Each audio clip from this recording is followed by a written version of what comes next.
Il y a un an, presque jour pour jour, nous avons fêté notre premier anniversaire en accueillant les chefs Glenn Viel et Daniel Boulu. Quel anniversaire, me direz-vous?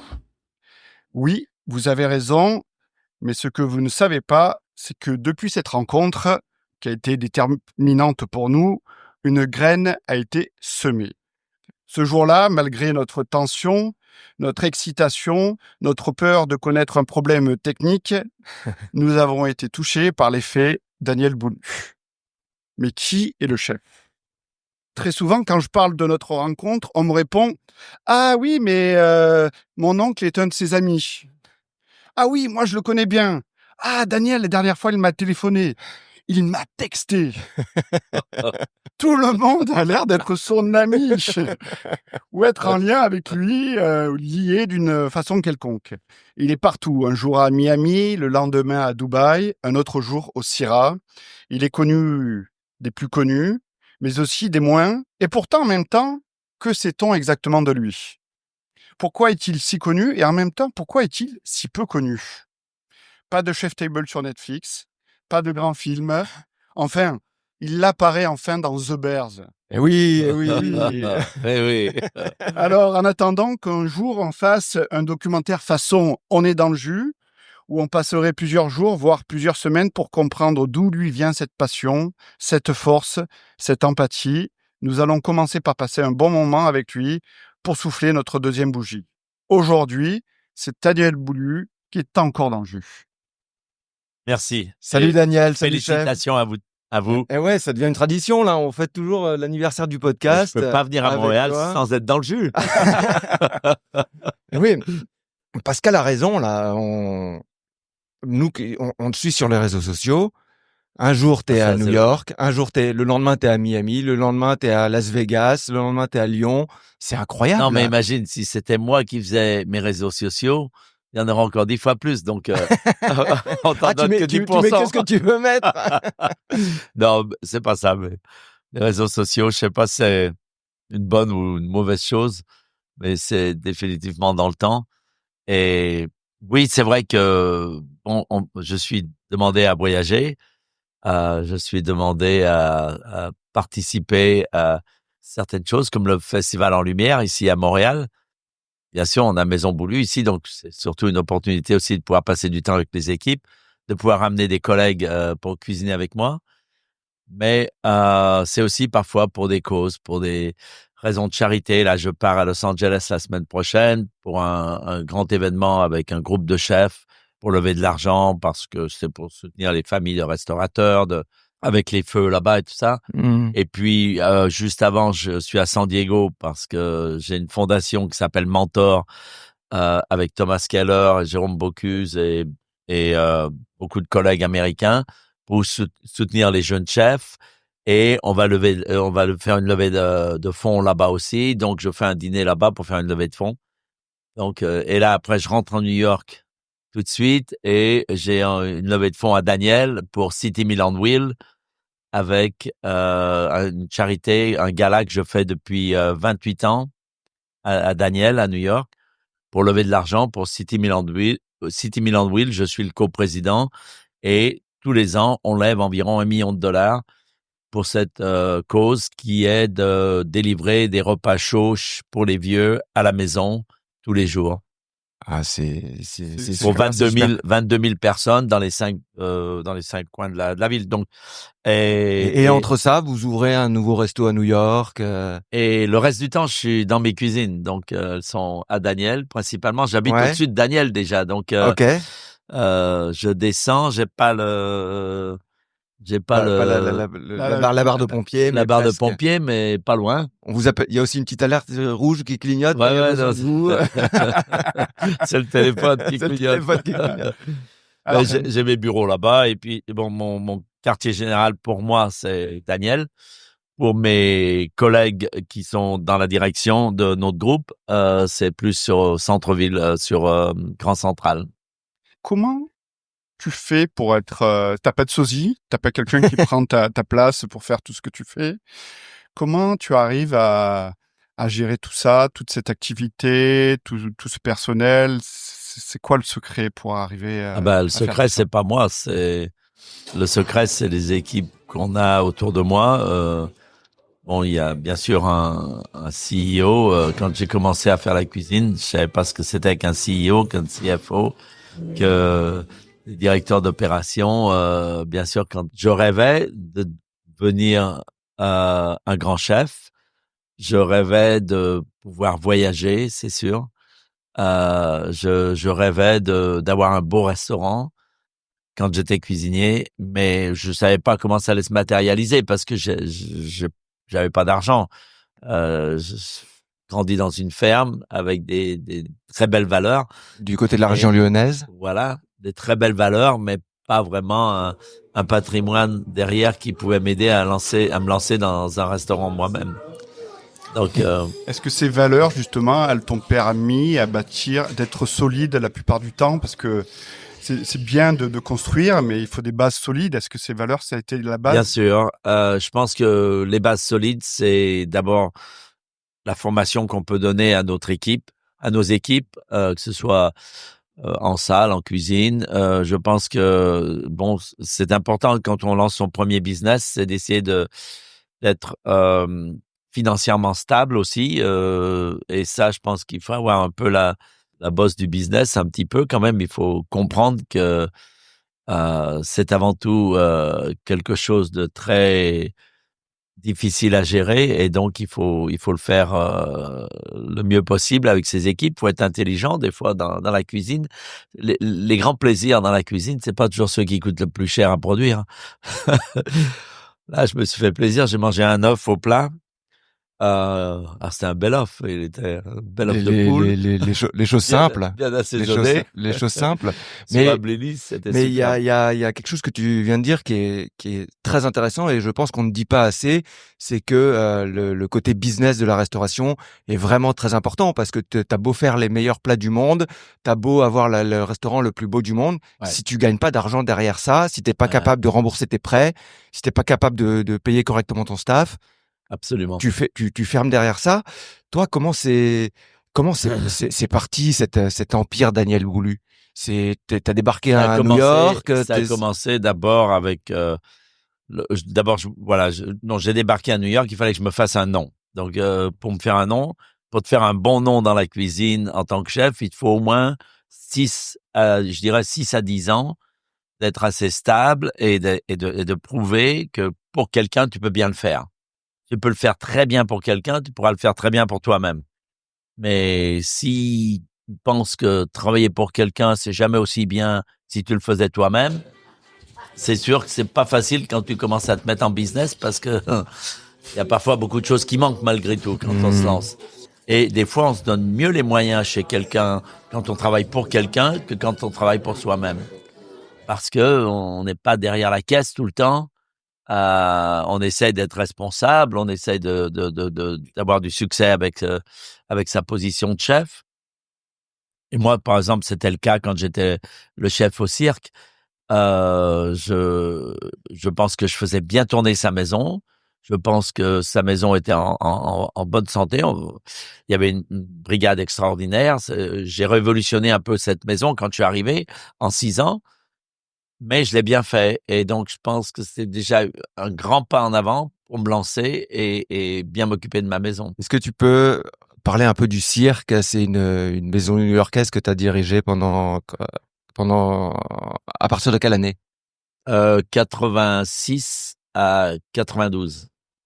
Donc là, t'es arrivé de France. Et là, ouais, non, je suis arrivé en 80 à Washington et en 82 à New York. Et pendant 4 ans, j'ai travaillé pour 2 des plus grands hôtels à l'époque de New York, qui étaient le Westbury Hotel et le Plaza Athénée, que j'avais fait l'ouverture comme chef. Mais les hôtels, c'était pas mon truc. C'est marrant que tu dis ça quand même. Parce Ouais, qu'on est parce dans un que hôtel, là. non seulement ça, mais les 3/4 des restaurants que j'ai à l'extérieur de New York sont dans des hôtels, parce Mmh. qu'on est partenaire avec des hôtels. Mais les temps ont changé un petit peu, et puis je trouve que d'aller dans une ville, c'est bien aussi d'être, par exemple, d'être à Montréal, c'est bien d'être dans une institution comme le Ritz-Carlton ici, et d'avoir créé cette complicité ensemble, c'est super. Mais quand j'étais chef dans l'hôtel, c'était différent. il y avait des meetings toutes les 5 minutes. Il y avait, je veux dire, c'était, je sais pas, c'est une autre vision de la restauration quand on est indépendant. Il y a une grosse structure derrière et toi, t'as décidé. Est-ce que à ce moment-là, tu savais déjà, tu avais une ambition, tu avais une idée précise de d'où t'allais et tu te dis, je vais prendre ce temps pour apprendre tout ce dont Non, j'ai mais besoin? le cirque, c'était une institution déjà. Le cirque était très connu. Il était fameux pour être fameux, mais pas pour la cuisine, autant que pour peut-être les célébrités qui y allaient, pour l'institution que ça avait été. Et quand je suis arrivé, vraiment, j'ai révolutionné toute la carte et j'ai commencé à vraiment faire beaucoup de bruit avec la cuisine. Qu'est-ce que tu as mis à la carte? Ah bah, j'ai mis la fameuse paupiette de sea bass, c'est ce qu'on appelle le black sea bass. C'est pas un loup de mer, mais on peut le faire avec du loup de mer. Enveloppé dans une feuille de pomme de terre, rissolé, croustillant comme ça, le filet, et mis sur un lit de poireaux avec une sauce au vin rouge. Alors le propriétaire était italien du cirque, donc j'avais créé la sauce au Barolo parce que ça lui faisait plaisir, ça le titillait un peu. Et, et après, on a changé avec la sauce, pourvu qu'il y ait eu un bon vin rouge derrière. On la faisait au Syrah, Côte-du-Rhône, enfin Châteauneuf et tout ça. Et donc, cette paupiette de Sivas était légendaire, si bien qu'aujourd'hui, presque 40 ans plus tard, on la sert toujours à Café Boulu à New York et à Café Boulu Palm Beach, on fait la paupiette de Sivas. C'est ton plat signature. Croustillante. Et puis, la Saint-Jacques Black Tie. La Saint-Jacques Black Tie, c'était la Saint-Jacques tranche avec des lamelles de truffe entre chaque lamelle de Saint-Jacques, mis dans une feuille d'épinard, mis dans une petite pot de feuilletage et cuit au four à très haute température de façon à cuire le feuilletage, à bien chauffer la Saint-Jacques et l'avoir presque mi-cuite au milieu avec la truffe et une bonne sauce aux truffes, derrière une Périgueux autour. Et ça, c'était des plats emblématiques et aujourd'hui, on a encore du plaisir à les faire. Entre-temps, on a créé avec mes équipes des milliers de plats, mais il y en a certains qui restent pour moi les plus emblématiques et en fin de compte, on se rappelle de grands chefs, mais pas pour beaucoup de plats. On se rappelle de grands chefs pour 3, 4 plats peut-être. Le reste, tous les plats qu'il a fait, c'était très saisonnier, spontané, peut-être moins marqué par le style du chef. Alors que, par exemple, si je dis Normand Laprise, est-ce que tu peux me dire un ou deux plats?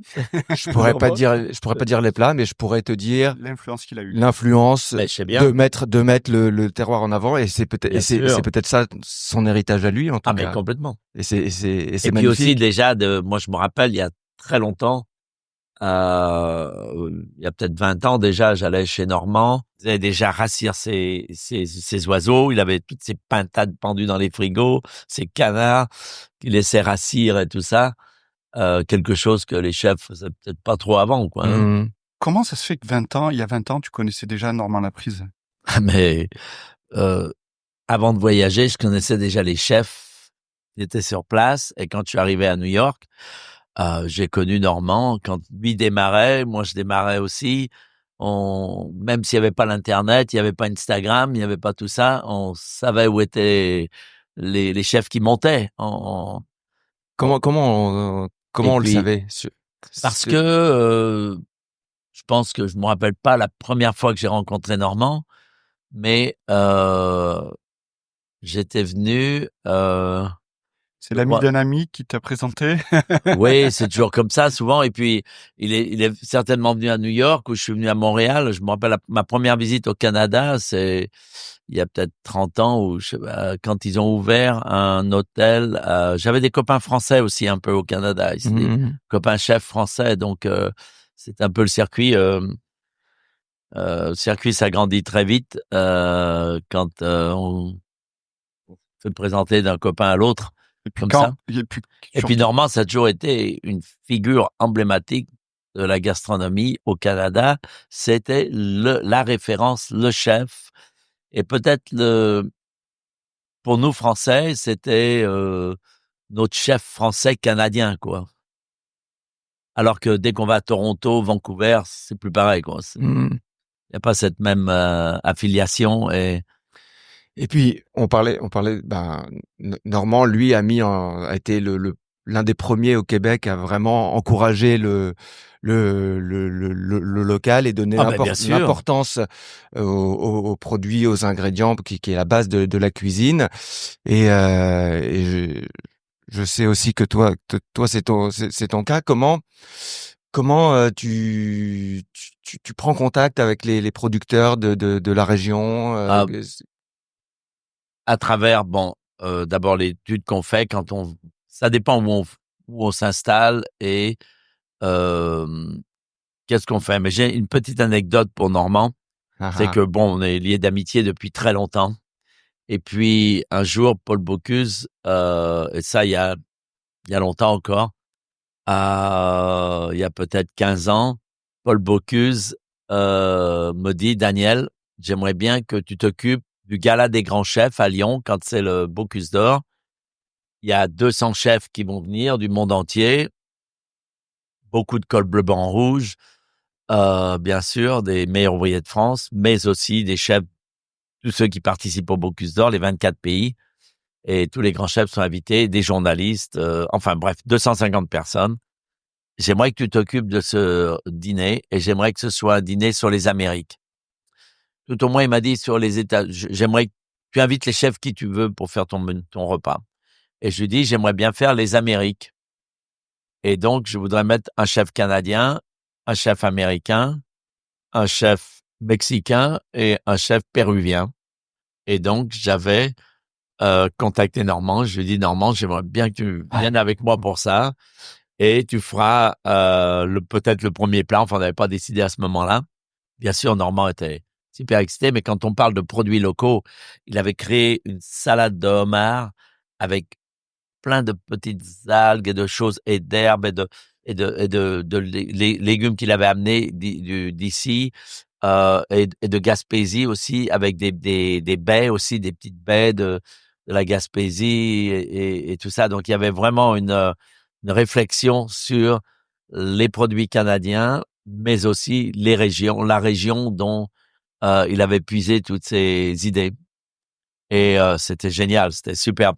En plus, c'était le plat d'ouverture, le premier plat. Donc, T'imagines, Pascal, il se fait appeler par Daniel Boulu pour cuisiner chez Paul de Bocuse pour les ouais, non, mais pour les les mofs chefs. Et puis après, j'avais amené aussi Olvera, le propriétaire de Cosme, ouais. le chef Olvera, et puis aussi du Pérou, Gaston Ascorio, qui était venu aussi. Et puis Barbara Lynch de Boston, comme américaine, New England. Donc elle avait fait un cabillaud aussi. Donc et puis il y avait moi, bien sûr, qui était j'ai amené ma chef pâtissière Gaïa pour faire le fameux pamplemousse au halva que l'on faisait à Boulus-Sud à ce moment-là, et tout le monde s'est régalé. Là, tu citais des noms de grands chefs américains, des États-Unis, je parle. Il y a vraiment une scène incroyable aux États-Unis qui est un peu méconnue ou regardée un peu de haut en France, un petit peu. Est-ce que tu es d'accord avec ça, ou toi du grand public, du grand public, mais quand même ceux qui voyagent, les Français qui viennent à New York, comme les Canadiens, comme beaucoup, ils veulent suivre un peu le circuit de qu'est-ce qui est nouveau, qui monte, qu'est-ce qui se passe et tout ça. Ils vont faire ils vont faire le tour des classiques, un petit peu des incontournables, mais aussi aujourd'hui, spécialement avec la communication. Et puis on voit que à mon époque, il y avait peut-être moins de couches de style de chef, un petit peu. Aujourd'hui, d'abord c'est pas des couches, mais je dirais que c'est plutôt des castes un petit peu, des styles ou des voilà, des groupes de chefs. Alors bon, dans le style asiatique, il y en a déjà beaucoup. Dans le style sud-américain aussi, ils se démarquent tous un petit peu. mais dans le style américain aussi, et même dans le style français, quoi. Je veux dire, il y en a certains qui sont plus avant-garde que d'autres, il y en a qui sont plus... Puis parlant de chefs américains, t'es venu avec deux chefs que tu connais très bien à Montréal pour le festival Montréal en Oui, Lumière voilà. pour présenter un Ah non, menu. parce que je suis fier en tant que chef, l'importance, c'est aussi la formation. Et je suis fier des jeunes qui ont travaillé pour moi et auxquels j'ai eu l'occasion de les voir grandir et de les aider à grandir aussi. Et par exemple, Melissa Rodriguez, qui avait travaillé pour moi à Daniel pendant une dizaine d'années. Elle a commencé comme commis, elle a fini comme exécutive sous-chef. Et après, elle m'a quitté, elle est allée travailler dans des restaurants plus italiens. Et tout ça, elle a fait des choses assez extraordinaires d'elle-même aussi, parce que bon, elle démarrait dans la cuisine, et je trouve que j'ai beaucoup de respect pour justement les jeunes chefs Puis, aussi qui se lancent de... je me trompe pas, mais je crois qu'elle a 2 étoiles Michelin. Elle avait, Elle a eu 2 oui, étoiles parce que Michelin le restaurant avant a qu'elle changé. ferme, Voilà, avant qu'elle ferme son exactement. restaurant. Elle a changé de restaurant et là maintenant elle est au Crane Clubs, Ok, oui, c'est ça. qui est donc ça c'est tout nouveau. Ça a ouvert en même temps que mon steakhouse à peu près. On a ouvert Ok, ensemble ok. et donc là pour l'instant il y a mais elle tenait son 2 étoiles Michelin. Et puis tu l'as pas Oui, quel oublié, costaud, tu l'as pas bien sûr. oublié, tu lui as dit viens cuisiner à Montréal, Voilà, viens montrer au Canada que. absolument. Non, mais dès que j'ai une occasion où je peux rassembler les anciens, je le fais. Puis t'es venu avec une Et autre femme aussi. Et là, avec Catalina. Catalina, c'est une jeune cuisinière aussi, qui a travaillé très longtemps avec nous aussi. Elle est jeune, malgré tout, pâtissière. Et Catalina Diaz. Et j'aime sa sensibilité. J'aime elle connaît pas tout, mais elle veut tout apprendre. Et elle veut être sûre aussi de comprendre la subtilité d'une chose. Par exemple, là, je vais faire un feuilleté au chocolat, un millefeuille au chocolat. Ok. C'est pas quelque chose de nouveau. À chacun de se l'adapter. C'est du feuilletage et du chocolat et une mousse chocolat. Mais par exemple, je me souviens, il y a très très longtemps, Alain Passard avait lancé ce feuilletage au chocolat. Et mais c'était pas vraiment un millefeuille chocolat. Je sais pas comment il le faisait, mais je me rappelle de ce feuilleté noir de chocolat. Et un jour, on cherchait une idée de dessert au chocolat. Et je lui dis, développe-moi un feuilletage au chocolat. Peut-être que tu trouveras des références à l'époque d'Alain Passard et tout ça sur ça, mais j'aimerais faire quelque chose de différent, mais quelque chose d'aussi émotionnel et aussi délicat et aussi simple que ça. Mais les plats les plus simples sont souvent très difficiles Très à difficile, techniquement. et souvent les plats simples, c'est on est inspiré. Moi, je suis inspiré par les classiques, et pour moi, c'était un classique, peut-être moderne, mais classique quand même. Et donc, je voulais le remettre à jour à notre façon. Et c'est un plat super simple. C'est un feuilletage très délicat, et cette mousse au chocolat à l'intérieur, très peu de sucre. C'est pas trop sucré non plus. Donc t'as le croustillant du Voilà. feuilletage, le moelleux et la légère amertume du chocolat, Ouais, j'imagine. Et exactement. ça, t'as Et servi avec le ça. travail du cacao dans le feuilletage, mais aussi dans la mousse qui donne un peu d'amertume aussi. Donc ça, c'est le dessert que t'as servi hier. Un des desserts, voilà. L'un des Et on desserts. a fait aussi un petit vacherin. Ok. Et elle a fait un vacherin au canneberge, et sirop d'érable, Ah, et qu'est-ce qu'elle m'a mis d'autre dedans? Enfin, elle était à fond dans les ingrédients locaux dans les ingrédients québécois. locaux et l'esprit québécois. Et le reste du menu, la partie de Mélissa, est-ce que tu peux nous parler un peu des plats? Oui, alors Mélissa, elle a commencé, on a fait un menu à 5 plats, Mhm, dont 2 avec l'équipe Maison Boulue, avec chef Stéphane et Kevin mhm. Planète. Et et Mélissa qui commençait le repas. Donc, d'abord, nous avons servi des petits amuse-bouches.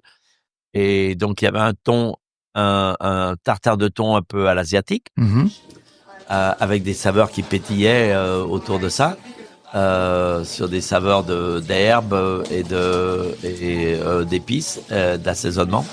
Et puis, elle a fait arancini, voilà. Ah, ok. Et oui, comme depuis qu'elle a divorcé des Français et qu'elle est allée chez les Italiens, il reste un petit peu d'italien chez elle, quoi. C'est pas grave, j'en veux pas.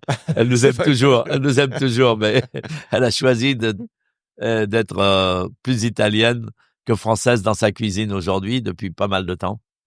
Et donc, elle a fait un arancini superbe avec mascarpone et caviar. Wow. Et puis, après, le premier plat était un carpaccio de Saint-Jacques avec de la pomme et du raifort, pomme raifort et aussi une poudre d'herbe faite de basilic, de persil, de dill, de menthe. Donc cette poudre d'herbe qui vient donner un peu de fraîcheur aussi dans tout ça. Bien sûr, il y a un petit peu de citron derrière aussi, un peu comme un ceviche de pommes et raifort. Et puis, Et oui, ça, c'était le premier plat. Et puis, ça a suivi d'un agnolotti de patates douces et potiron. ok. C'était superbe aussi. Et dans un jus de poulet. T'allais parler de vin, c'est ça, Aymeric? Je te sentais Bah oui, venir. je sais qu'il est venu avec un copain. Oui, et mais, alors, il va nous rejoindre tout à l'heure, apparemment. On Oui, parlera peut-être tout à l'heure. alors, tous Moi, ces plats. Je vois que vous parlez beaucoup de cuisine tout à l'heure. C'est pour ça que je me permets de vous interrompre. C'est super, j'adore. Mais mon objectif, c'est de Tu me connaître disais quoi? un peu plus Ouais, tu dis? Daniel Boulu. Ah ouais. Quand même. Et je vois là que tu fais venir les gens que tu connais, le réseau que tu as créé, tu leur rends toujours hommage, tu restes toujours proche d'eux, ce que je disais en introduction.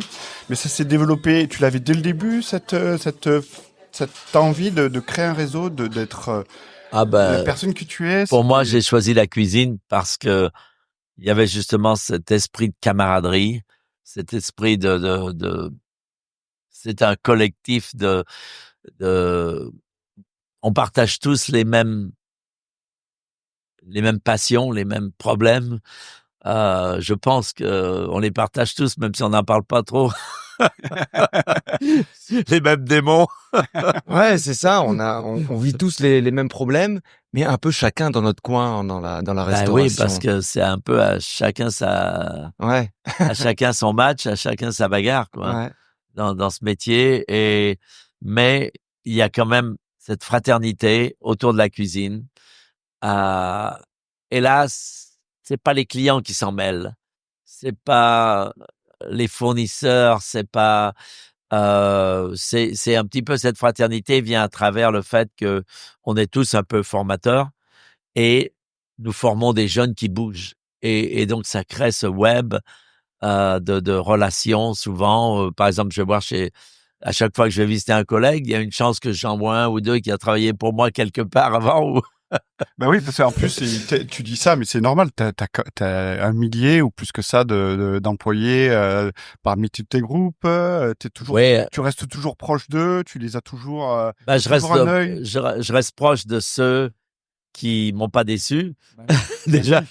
Oui. S'il y en a un qui me déçoit, il fait ta route tout seul. T'as pas besoin de moi. Oui. Est-ce que c'est déjà arrivé d'ailleurs qu'est-ce que c'est la déception? Est-ce que c'est quelqu'un qui t'a déçu et qui ensuite c'était peut-être pas le bon moment et que tu l'as recroisé plus tard et qui t'a dit ah ok d'accord. Mais bien sûr, ça arrive parfois. Ça arrive parfois et je suis pas du tout rancunier ni quoi que ce soit. Mais quand un cuisinier parfois te plaque juste avant la saison ou il attend tout l'été pour la tirer tranquille et puis arrivé en septembre ou octobre, il te dit qu'il va s'en aller. Moi, j'ai pas de respect pour lui. Par contre, s'il m'avait dit avant l'été, chef, vraiment, je planifie de partir, j'aimerais le faire le mieux possible. Je vais vous aider à trouver quelqu'un pour me remplacer s'il faut, mais je prévois de partir. Moi, j'ai pas de souci. Tant que c'est franc. tant que c'est Absolument, annoncé. absolument. Ça ira très loin pour lui. Ça ira très, très loin. Ah oui. Et tu étais toujours en recherche de talent, quoi qu'il arrive. Comment tu fais pour être toujours à la recherche? T'as quelqu'un derrière qui regarde, qui ce qui se passe Bien sûr ou... qu'on fait des appels, des fois on cherche toujours il y a toujours des positions ouvertes.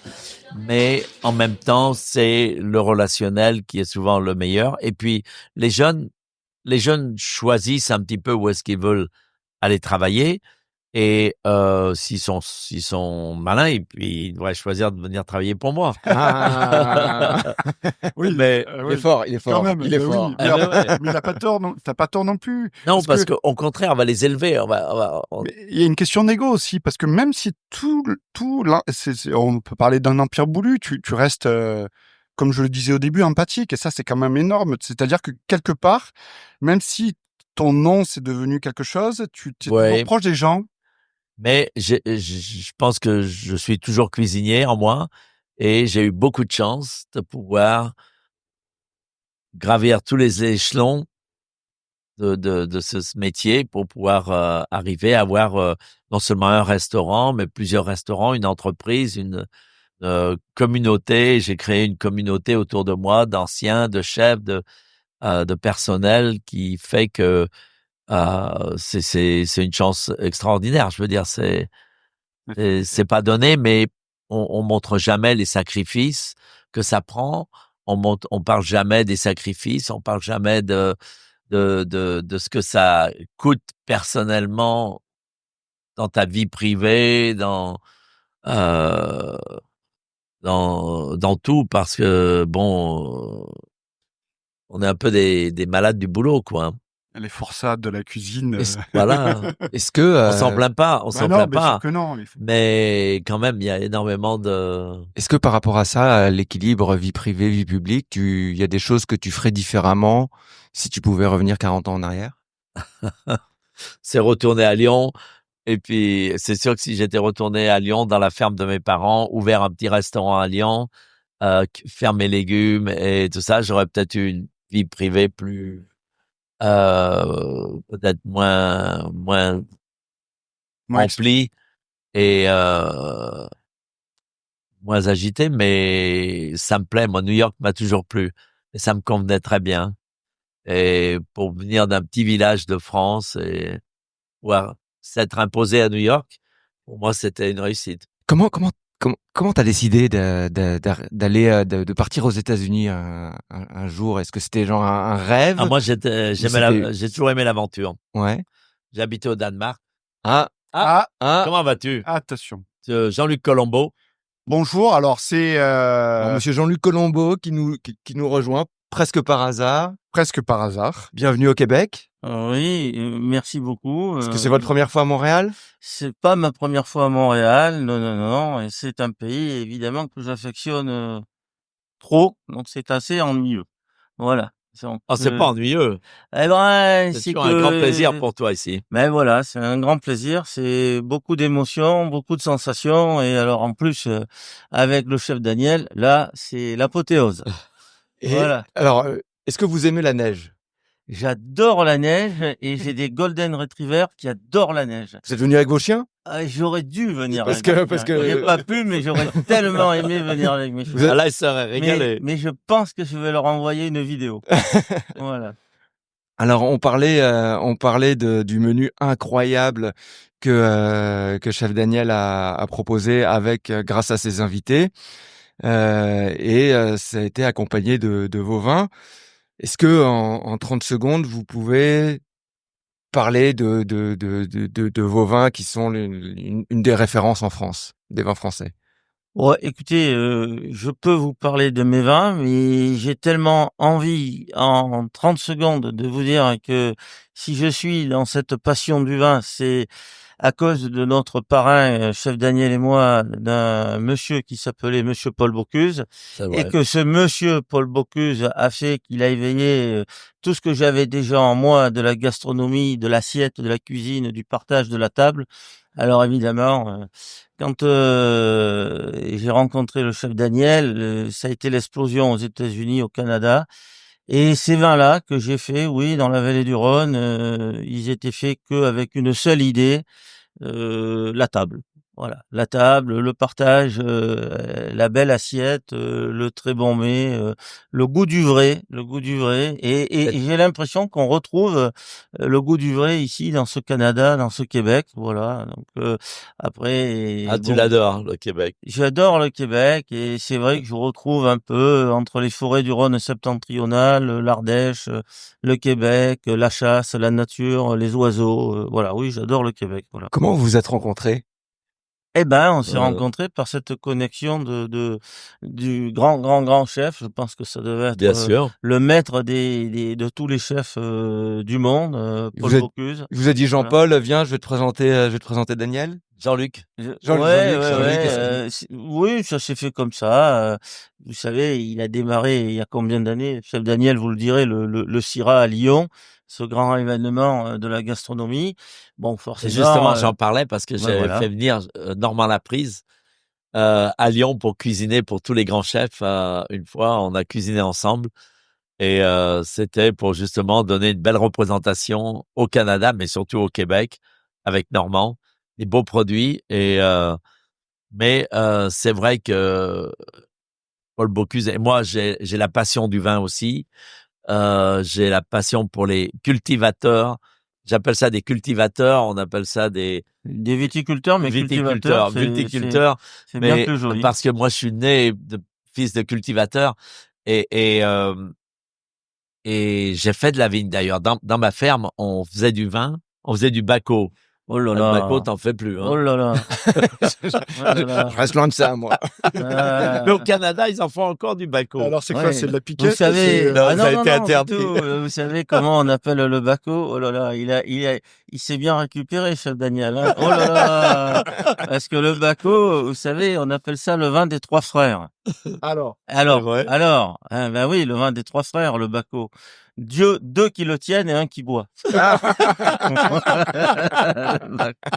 Donc c'est quand même, voilà. Mais c'est vrai que ça a été le début. Et j'ai le souvenir de ça et pour moi, mon admiration pour les viticulteurs et vignerons et tout ça a toujours été je trouve que toi, tu étais pas né, dans la vigne, hein?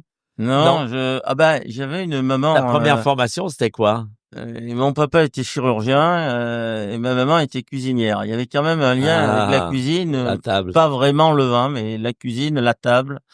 Évidemment, c'était très dur pour mes parents, le chirurgien, d'entendre que je voulais devenir cultivateur. Parce que alors là, toucher la terre, ils préféraient que je travaille dans un hôpital, une clinique ou que je guérisse la planète.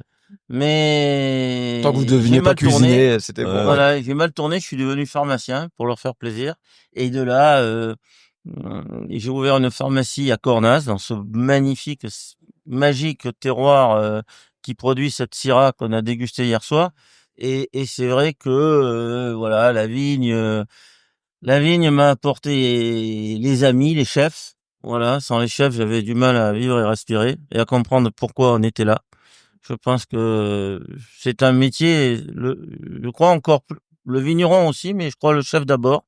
Alors quelquefois les sommeliers sont pas très contents quand je dis ça, mais je mets le chef avant, les sommeliers après, le vin après. Mais c'est vrai que c'est un métier on vend du rêve, on vend du plaisir et ça a pas de prix. C'est dur de revenir au prix, mais c'est Mais vrai on que aime c'est bien quelque quand chose même de s'aligner. magique, On aime bien magique. s'aligner sur les vins. Alors souvent, ces collaborations qu'on fait, c'est qu'on veut d'abord savoir quel est le vin pour pouvoir quel plat on pourrait faire autour du vin.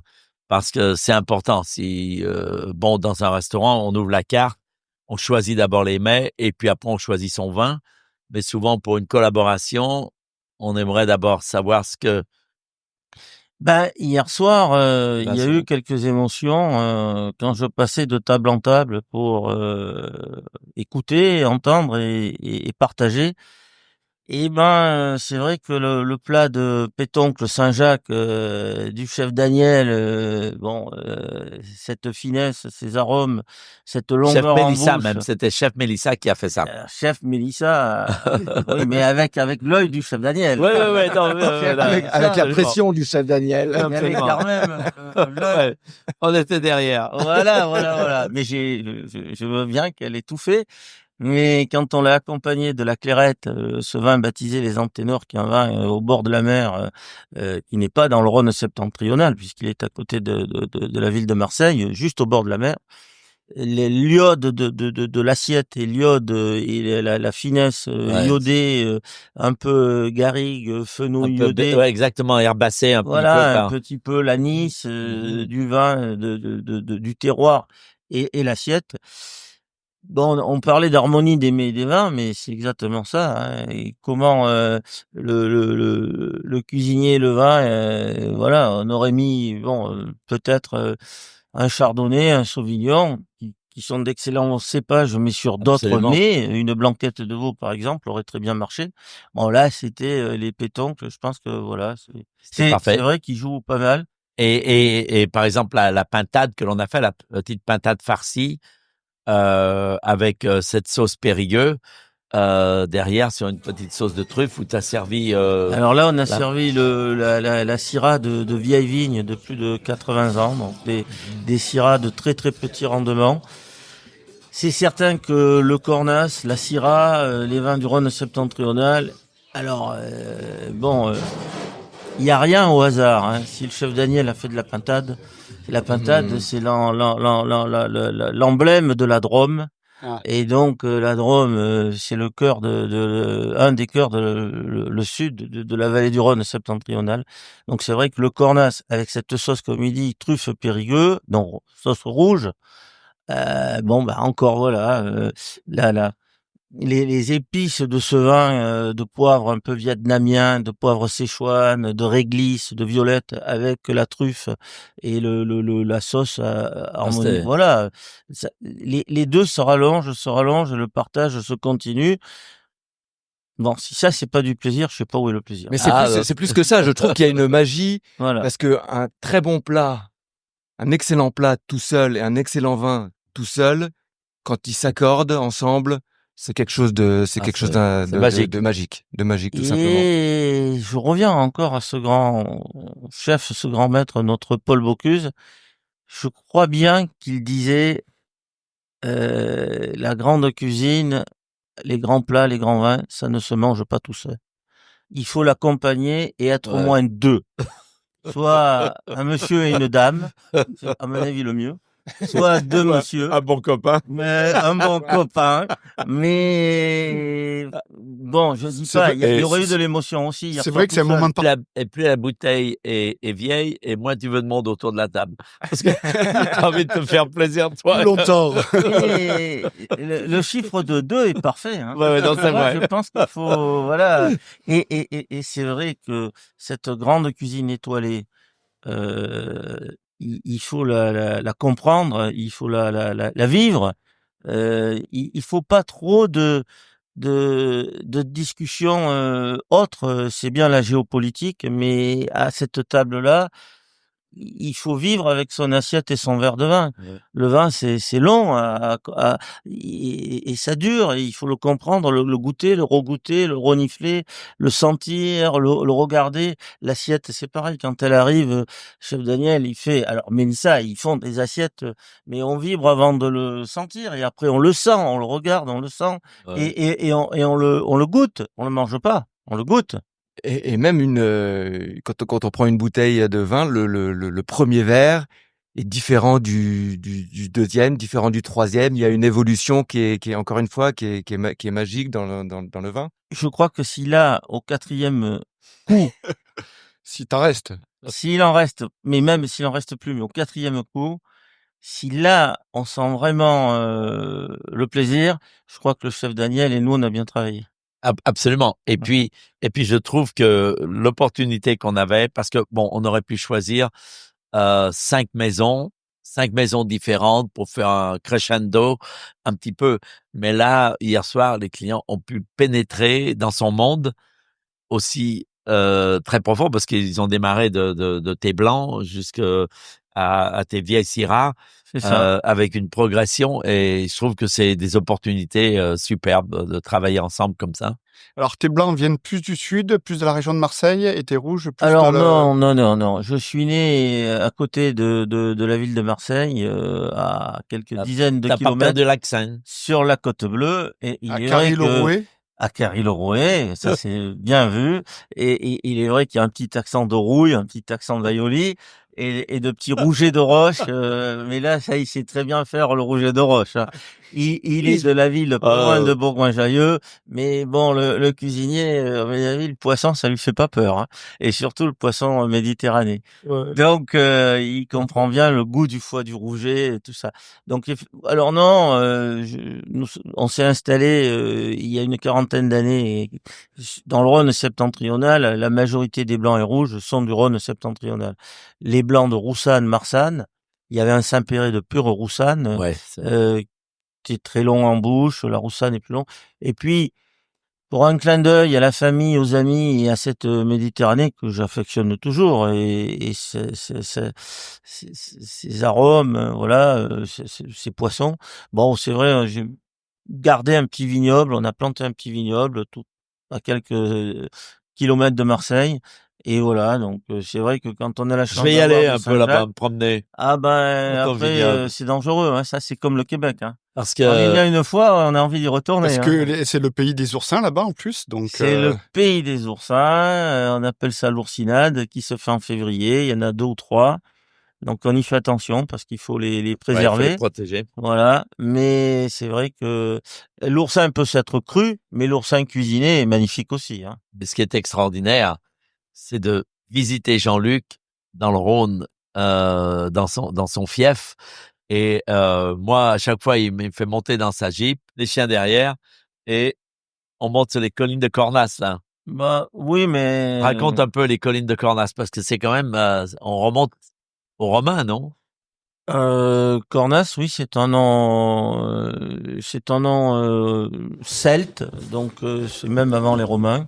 Donc ça veut dire terre brûlée. Donc ça me fait penser un peu comme le mot un peu plus haut de l'appellation très très belle côte rôtie.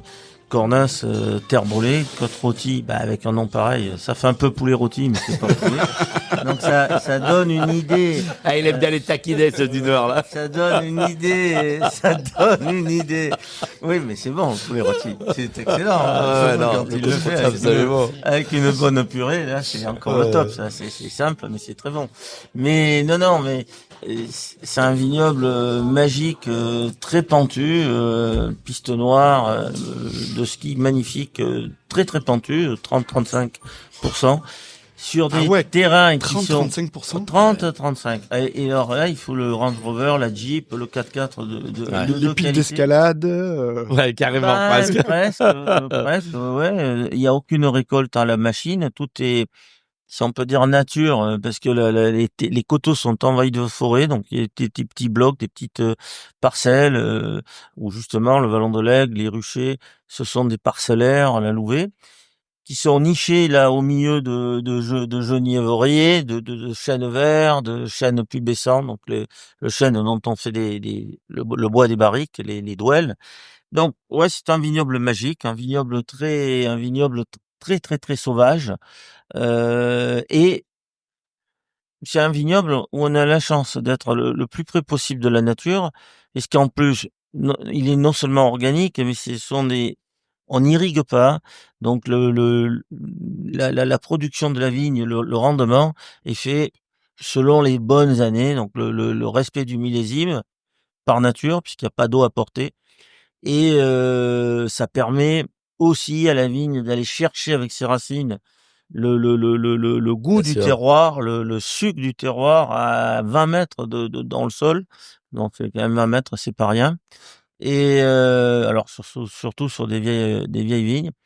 Mais il est vrai que tout ça, à la montée, avec les chiens qui sont heureux, les golden, le chef et le vigneron, enfin, là, c'est comme la pintade et le cornas dans l'assiette. Hein. Voilà. Ça devient, voilà, ça devient assez magique. Mais c'est important. Hein, on rigole, mais il y a vraiment besoin de ça pour affronter la vie d'aujourd'hui, où on a besoin de rêver. On a Bien besoin sûr. de Et même d'avoir des repères qui sont ancestrales aussi. voilà, ouais, quand on me dit: «Alors vous travaillez?» je leur dis: «J'ai pas bien compris votre question». Voilà, Mais il y a un petit, en ce moment, il y a un petit, des petites tensions entre le Canada et les États-Unis. Est-ce que la gastronomie a pas un rôle à jouer? Bien sûr. Talleyrand, a quand même dit, avant que monsieur Paul Bocuse, que chef Daniel, que le Jean-Luc Colombo et tout le monde arrive, le chef, le grand homme Talleyrand et même Jefferson, puisque vous parlez des États-Unis, donc on revient encore plus vieux avec un très, très grand président américain. Enfin pour moi très grand parce qu'il adorait le vin. Donc Oui, c'est vrai. déjà à ce niveau-là, très grand parce qu'il adorait le vin. Je suis même allé dans sa cave Voilà à Washington, à côté de Washington. exactement et puis il adorait l'Ermitage blanc. Donc un vin qui est tout près de chez nous à côté de Cornas, donc c'est encore un plus grand, président.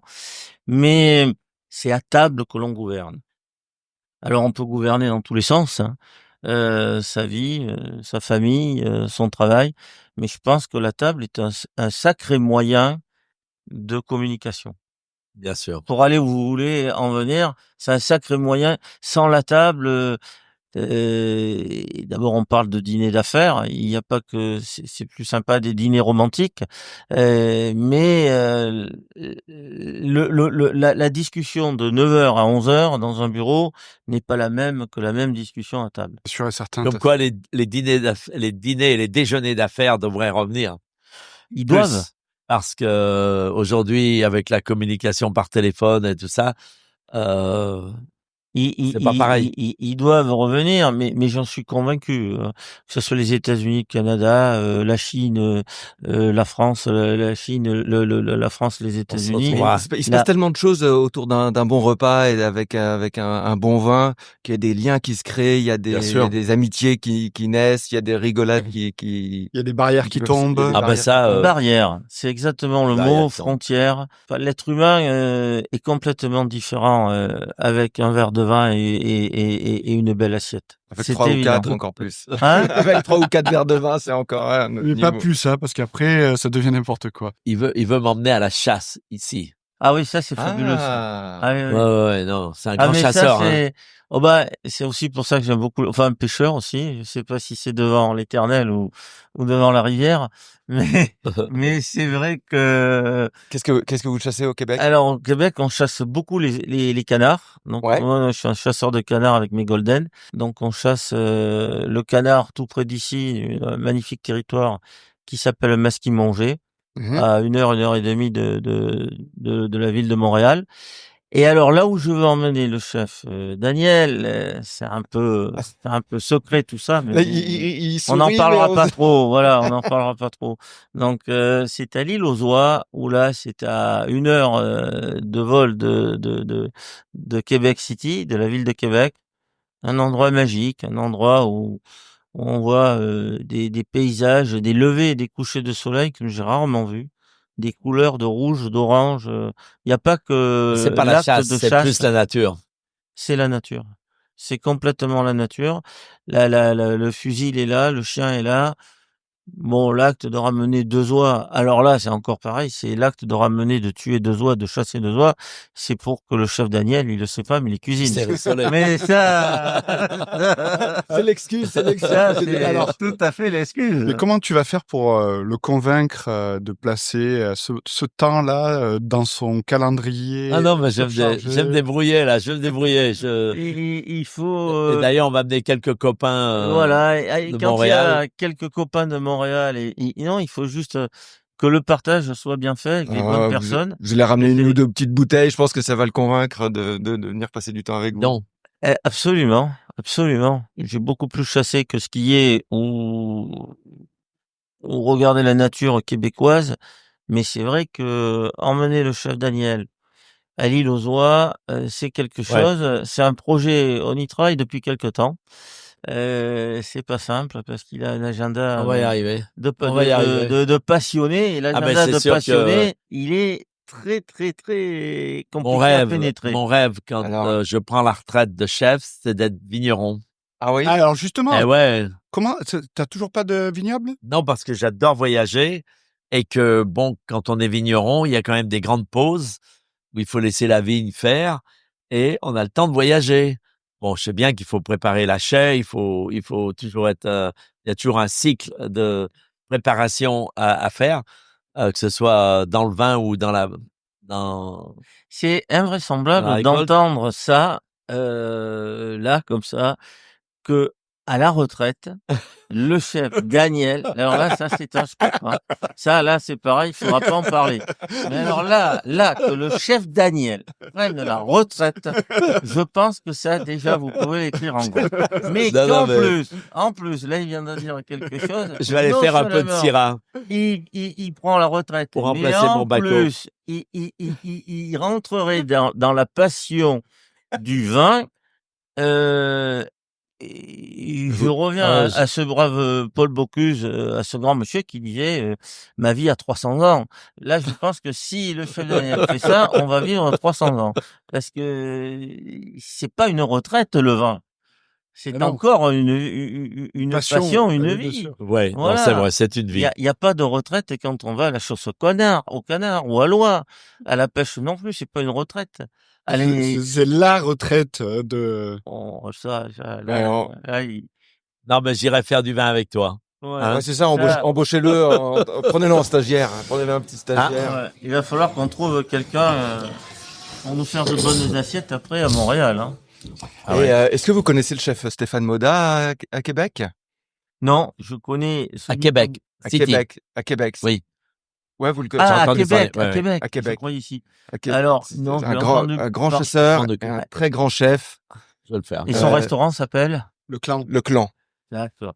D'accord. Là, Il va souvent dans les territoires inuits pour chasser. C'est un, Ouais, et puis c'est c'est un- un bon vivant Ça s'appelle aussi. le clan. Le clan. Ah, d'accord. Je le Ouais. conseille à Tiens, tous les on va- auditeurs, là. On va goûter ta petite clairette. Eh Hein? ben, Il est, eh ben, goûtons la petite clairette. il est 11h du matin.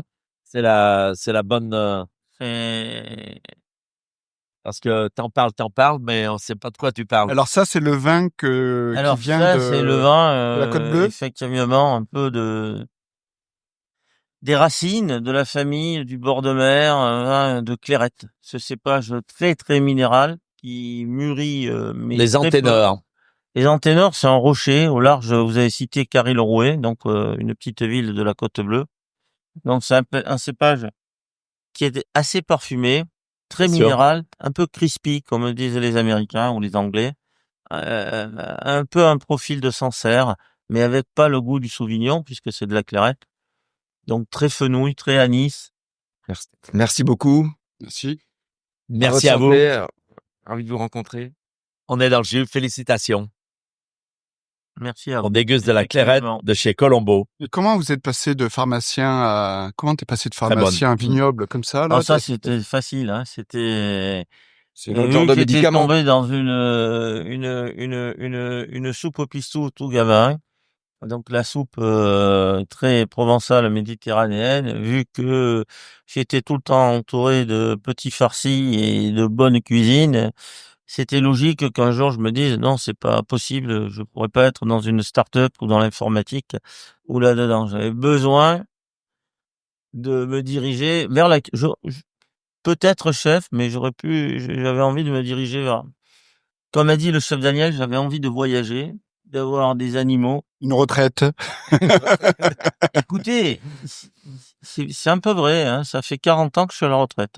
Et le chef Daniel, on me l'a vu pareil. Ça fait 40 ans Mais, que... mais ta formation de Ouais. pharmacien Ouais. t'a permis de.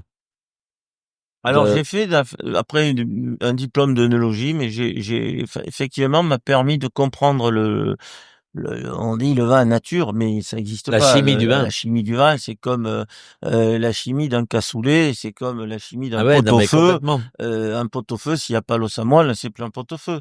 Donc, mais ça, c'est de la chimie. Personne ne veut le voir, mais un gratin dauphinois, c'est une chimie. Donc, alors le mot est pas joli, mais c'est vrai que comprendre la pharmacie m'a beaucoup aidé là-dedans, ouais, à comprendre le vin et à le respecter, à avoir le goût du cépage, la propreté.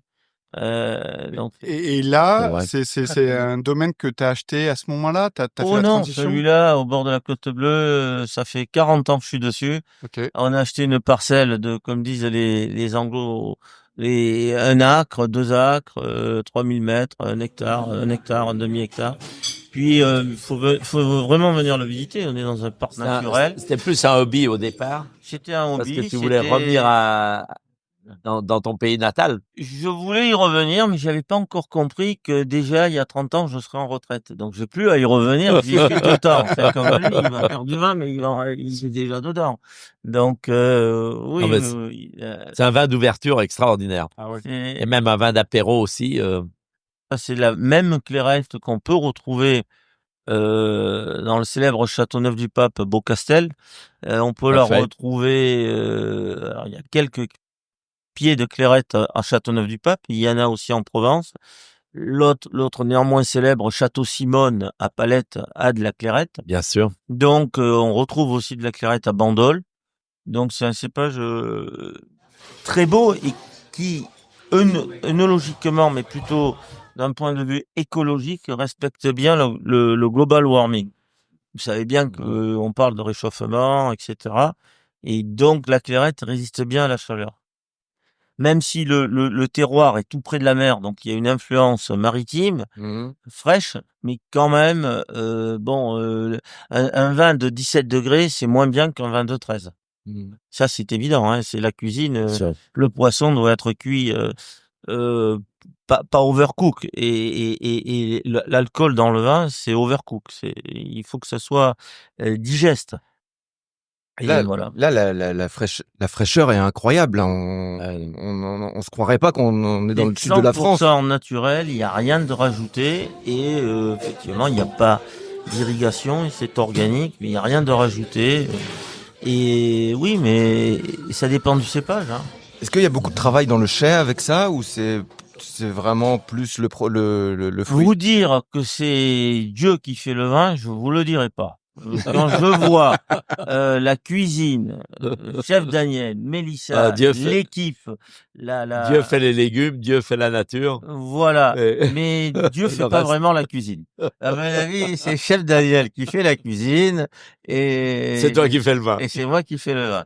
Mais il est vrai qu'il a béni le terroir, il a béni la mer, ça c'est certain. Mais une fois qu'on a les ingrédients, et ce fameux pot-au-feu, faut le faire. Il se fait pas tout seul. Donc le gratin dauphinois, je reviens dessus, pareil. Et la pintade, alors j'avais un vieux chef quand je me suis installé à Cornas, chef Daniel va comprendre. Alors, et comme c'est le pays de la pintade, il faisait des pintades. La pintade, c'était à l'embeurré de choux.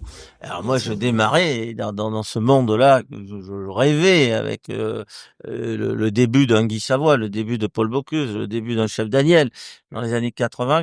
Et alors, il me disait, petit, tu sais, une pintade trop cuite. Bah, et alors, qu'est-ce qu'elle a? Eh ben, c'est une pintade qui est morte pour rien. C'est vrai. C'est vrai, Voilà. c'est vrai. Et ça, c'est important. Donc, le vin, c'est pareil. Il y a le jour, l'heure de vendange, Il les y a une raisins, science. il faut les respecter. Il y a une science qui est tellement plus complexe parfois que la cuisine parce que il faut imaginer ce que ton vin va être.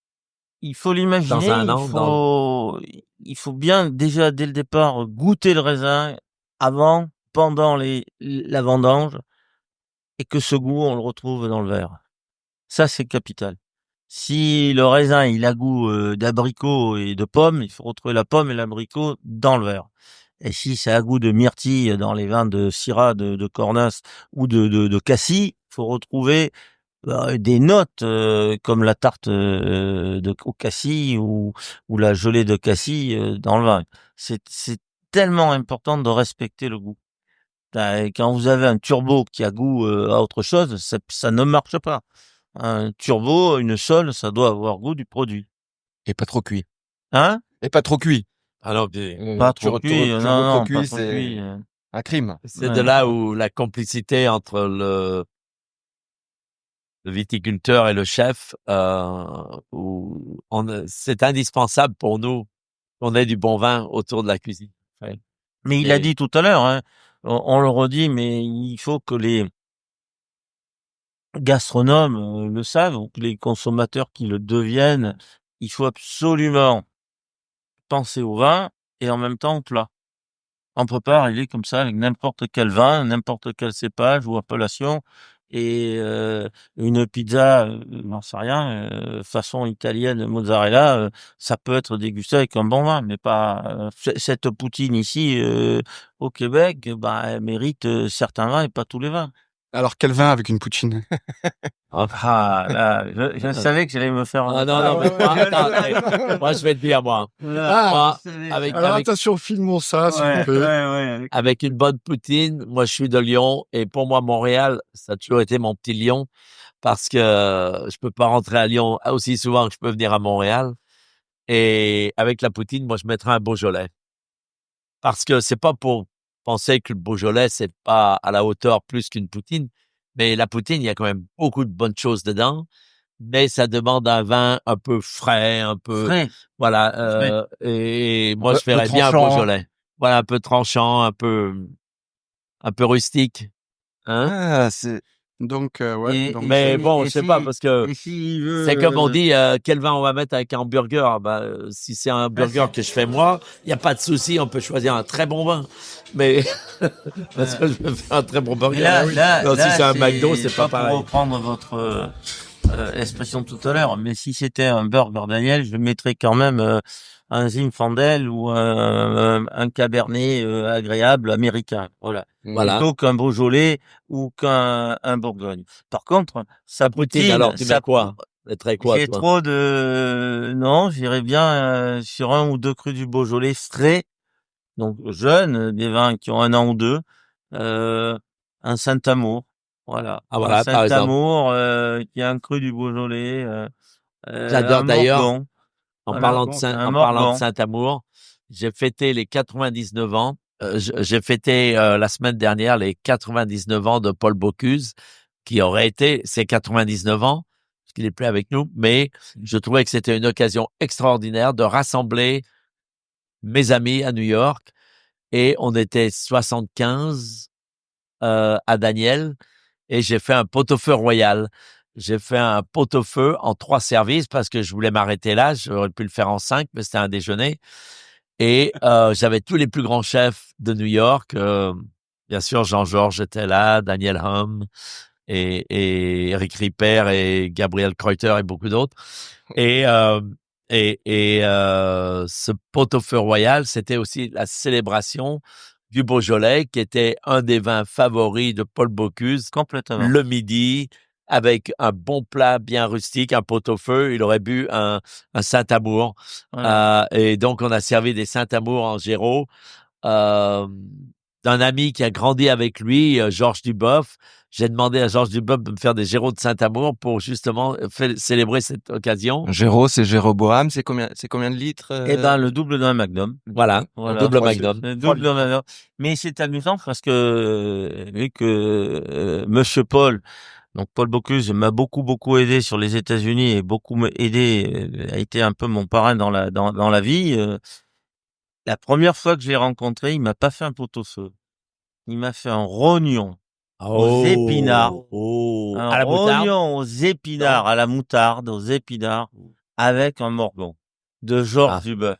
Et là, Ouais, je ça me t'a suis marqué. dit, ah, ça m'a marqué. Je l'aurai tout le temps. Je vois les épinards, le vert des épinards, incroyable. On aurait dit qu'on était dans le jardin. Donc déjà, vous voyez le respect Ah, mais c'est du ça. légume, de l'épinard, le rognon qui saignait, la couleur rosée qui allait sur les épinards. Bon, et là, le J'imagine. Morgon, et Monsieur Paul, il me regardait en souriant doucement, en disant, est-ce qu'il était tellement malin et Non, mais tellement, comme quoi, les plus grands souvenirs de la gastronomie, c'est des moments parfois très simples, très... très simple. Mais tellement Humble. marquant Mais que voilà. 40 ans ou je sais pas On combien de n'oublie temps jamais. après, tu te souviens encore de Voilà. la cuisson du rognon, quoi. Mais C'est toujours, et il de la doit se couleur des souvenir épinards. de Bien sûr. quand on était tout jeune, ce que nos parents faisaient. C'est obligatoire. Mais Mais même moi, je me souviens, ma première bouchée du loup en croûte à l'auberge, j'avais 17 ans, 16 ans, peut-être 16 ans. J'étais apprenti à Lyon chez Nandron et je faisais un stage chez Bocuse de quelques semaines parce qu'il avait besoin de soutien, d'apprenti, donc extra. Donc, j'étais venu en, en soutien et je me souviens de cette bouchée de loup en croûte que le maître d'hôtel, parce que bon, il faisait le découpage en sol, puis quand il ramenait le plateau, il y avait toujours les restes, Retailles, là. tout ce qui restait dans le plateau oui, de c'est pas mauvais à présentation. goûter. Ah non, mais c'était le meilleur. Il y avait les joues, il y avait un petit peu sous la tête, là, il y avait de la chair. Donc, le maître Sur- d'hôtel m'a fait goûter ça dans la cuillère avec le feuilleté, la sauce choron dessus et tout ça. C'est inoubliable. Ouais, mais le pot-au-feu en 3 services, ça, à mon avis, Alors, j'ai voulu faire. là, ouais. Nous avons fait les viandes blanches. D'abord, on a commencé par les volailles, Mhm. puis les viandes blanches et fini par les viandes rouges. Et donc, on a servi à peu près une vingtaine de viandes, une trentaine de légumes. C'est accompagné de ce pot-au-feu. 3 différents assaisonnements pour chaque pot-au-feu. Des bouillons différents, bien sûr. Dans les volailles, il y avait bien sûr de la poularde. Il y avait du canard que j'avais mis au sel. J'avais mis il y avait du pigeon. Et on avait aussi des petites saucisses de volaille qu'on avait fait avec les foies et tout ça. Et beaucoup de légumes verts et une huile d'herbe à l'échalote poivrée. Ça, j'avais appris ça avec Roger Verger. Le premier pot-au-feu était avec une huile d'olive aux herbes et à l'échalote et au poivre. Alors ça c'est bien parce que ça aussi il fait tomber les barrières. Hein. Que un Lyonnais et que la ville de Lyon dans un pot-au-feu bon royal en plus utilise ce produit qu'on dénomme huile d'olive, c'est plutôt la Provence. N'oublie pas la que je suis de Côte Lyon. Bleue. Je regarde en bas et je regarde en haut. Et voilà. Donc, en bas, c'est l'huile d'olive. voilà. En haut, c'est Tu prends le meilleur des deux mondes. la Voilà. Bourgogne, un peu les Ouais, champignons. très fort pour marier le beurre et l'huile d'olive. Voilà, le beurre. Ouais. Oh. Donc, Et puis, deuxième service, les viandes blanches. Et là, on avait bien sûr le veau. Donc, il y avait de la tête, il y avait les riz, il y avait le jarret de veau.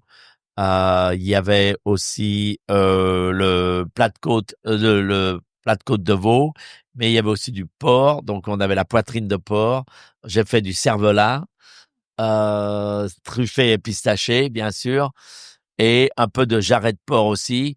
Donc, pour moi, le mariage du veau et du porc, c'est bien. Ça reste dans les viandes blanches, mais aussi c'était un beau mariage. Et puis, j'ai travaillé pour chef italien, propriétaire du cirque italien, Sirio Maccioni, tu te souviens? absolument. Et au cirque, Absolument. tous les jeudis, quand j'étais chef au cirque, tous les jeudis à midi, il y avait le bolito misto Oh là ou là. le pot-au-feu. Et le Voilà. bolito misto, c'était très italien. Donc, il y avait le zamponi, il y avait la tête de veau, il y avait les jarrets. Enfin, il y avait un mélange de viande complètement hors du commun par rapport au pot-au-feu, mais je trouvais que c'était une belle harmonie aussi. Et puis, il y avait cette sauce au réfort et cette sauce aux herbes qu'on faisait, une crème au réfort et une crème aux herbes qu'on servait avec le bolito misto. Et j'ai toujours eu beaucoup de respect et d'admiration pour ce plat rustique et classique italien. Et donc, j'ai marié un petit peu parce que Paul Bocuse adorait Sirio Maccioni et il adorait aussi le bolito misto. Quand il venait nous visiter à New York et qu'on avait le bolito misto, il adorait ça. Donc, j'ai marié un petit peu dans mon pot-au-feu royal. J'ai pensé aussi à mes années au cirque avec le bolito misto. Et les viandes blanches, c'était autour de ça. Mais je l'ai servi quand même avec une sauce grébiche, pas une sauce à l'italienne. Et puis après, Alors, il y a bon, tant pis. je sais pas d'où vient l'expression, on met les pieds dans le plat.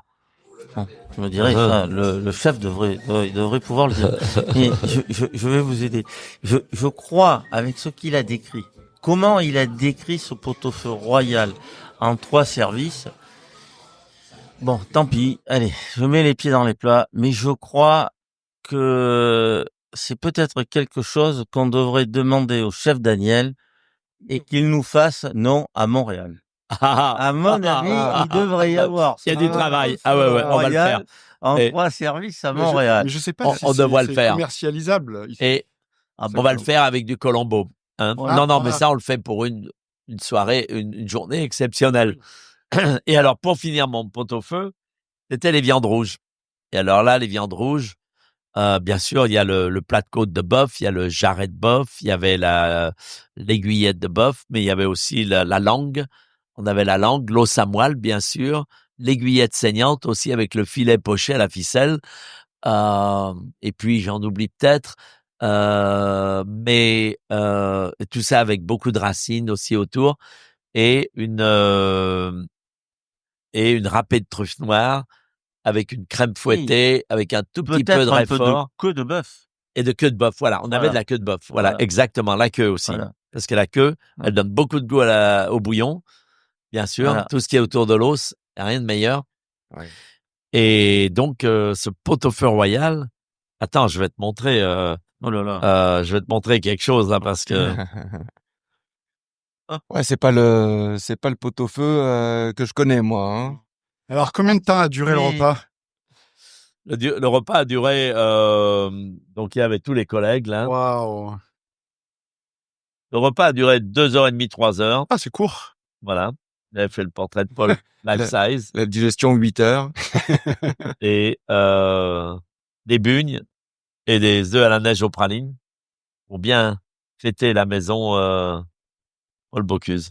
Non, c'était Ça, c'était pour les 99 ans. 99 ans, c'était son 99e anniversaire et je pensais que c'était une belle occasion de se réunir tous ensemble pour fêter, bien sûr, sa legacy, mais aussi pour fêter Paul Bocuse parce que Est-ce il qu'on fait mérite, ça à Montréal pour les 100 ans? alors les 100 ans, ça va être voilà, on va peut-être pouvoir faire un petit pot-au-feu royal ici à Montréal pour les 100 ans. L'année prochaine, on se retrouve ici J'aime bien au mois de petit. février, Ouais. hein. J'aime bien le mot Montréal petit. en lumière, pot-au-feu royal. Ah, ça, si ça, on c'est- arrive à faire ça, là, c'est le feu à Montréal, hein. Ah bah. Là, c'est on fire. Il va y avoir Là, une révolution dehors, là. Là, la neige va fondre. Là. Ah ouais, il y a pas de Il problème. y a plus de neige. Ah ouais, alors là, Ça serait super sympa. ah oui, ça serait grand, ça. Ouais. Parce que Bah écoutez, messieurs, merci pour tout. En tout cas, c'était très agréable de passer ce bon moment avec vous. Merci Jean-Luc de t'être joint comme ça sur presque par hasard à l'heure du petit déjeuner. ouais. Du premier petit verre qui va ouvrir la journée. Jean-Luc, non, c'était une belle occasion de faire une collaboration ensemble. Merci Jean-Luc pour ça. Merci à vous. Merci Parce que- au chef Daniel et au Ritz-Carlton. Et voilà. Non, mais ta générosité est légendaire et je sais que tu aimes faire partager ton vin et on est très fiers d'avoir Il y a partagé. une belle amitié entre vous. Ah là. non. Ça se sent là. Il y a une. Mais- il y a Mais je quelque crois chose. que c'est Il y a parce quelque que je suis très égoïste et que dans cet égoïsme, j'ai besoin, égoïstement, de ce partage. Ouais. Que sans ce partage, je suis très, très, très mal et j'ai besoin de donner ou qu'on soit... lui, pareil, hein, le chef Daniel, vous avez vu ce pot-au-feu. Mais c'est plus... C'est un souvenir. Donc, qui donne un souvenir dans la vie Tout à fait. Voilà, donc c'est un souvenir. Et ça fait du bien. Ça fait du bien. Et pour moi, ce que j'admire le plus dans notre métier, en tant que, on a chacun notre métier, mais c'est la fidélité et l'amitié et la fidélité que l'on crée à travers entre les chefs et justement les vignerons. Et par exemple, Jean-Luc vient à New York, il ne manquera jamais, jamais, jamais de venir me saluer à Daniel, de venir dîner, Alors penser à moi. Daniel. Et puis il a d'autres copains aussi. Non, mais mais j'ai bien d'autres copains. il en a beaucoup. Il a cité ou Jean-Georges, mais ce sont les mêmes. Ce sont que des Eric, tout marchands ça, de rêves. il va les voir. Mais il vient me voir chez Daniel. Et oui, mais Daniel, il a 3-4 magnifiques établissements dont il faut aller à la Tête d'Or. Et ça la Tête d'Or. Ça, c'est- Là, mais la viande, le trolley qui passe dans les allées avec cette viande qui s'appelle, comment elle s'appelle? le prime rib. Le prime rib, voilà. Le prime rib que l'on vous coupe. Et alors là, chaque fois je pense à ça, mais bon, il a ouvert il y a pas longtemps. Ah, c'est un bon roast beef. Mais à chaque fois l'américaine. je pense à ça parce qu'il a, et je lui ai rien dit, je lui dis aujourd'hui, chaque fois j'ai une émotion parce qu'il nous sert des épinards, ces fameux épinards verts que je retrouvais chez Monsieur Paul, à côté de ce prime rib et du trolley. Et alors la purée, les épinards, le prime rib, bon, c'est terminé, c'est d'une simplicité. Ça te remonte Mais dans ta jeunesse. moi, ça me. Et c'était fait exprès, les épinards, Mais la non. purée avec, c'était Ah pour non, mais ça rappeler, fait partie de la garniture que moi j'aime avec mon prime rib. Et comme on a grandi un peu avec des saveurs comme ça à Lyon, avec Paul et tout ça, c'est vrai. Et retrouver ça à New York, c'est l'histoire du pot-au-feu. Ce trolley, il faut aller à la tête. Alors évidemment, après, il a son Daniel. Moi, j'adore son Daniel au bar. C'est d'une simplicité avec la carte du gastro. C'est magnifique. Bon, mais voilà. Alors, on me dit que tu vas à Daniel, tu vas à New York, ben oui, je vais me reposer. Pardon? Je vais me reposer, je vais me ressourcer. Mais pourquoi mais oui, je vais me ressourcer, moi, à New York, parce que voilà, les copains, ça ressource. C'est important. C'est vrai. c'est vrai. Merci. Voilà. Merci ça. les amis pour votre temps. Merci de nous Santé. avoir écoutés. Oui. Santé. À votre santé à Restez dans le tous. jus. Ciao. Merci. Ciao. Ciao.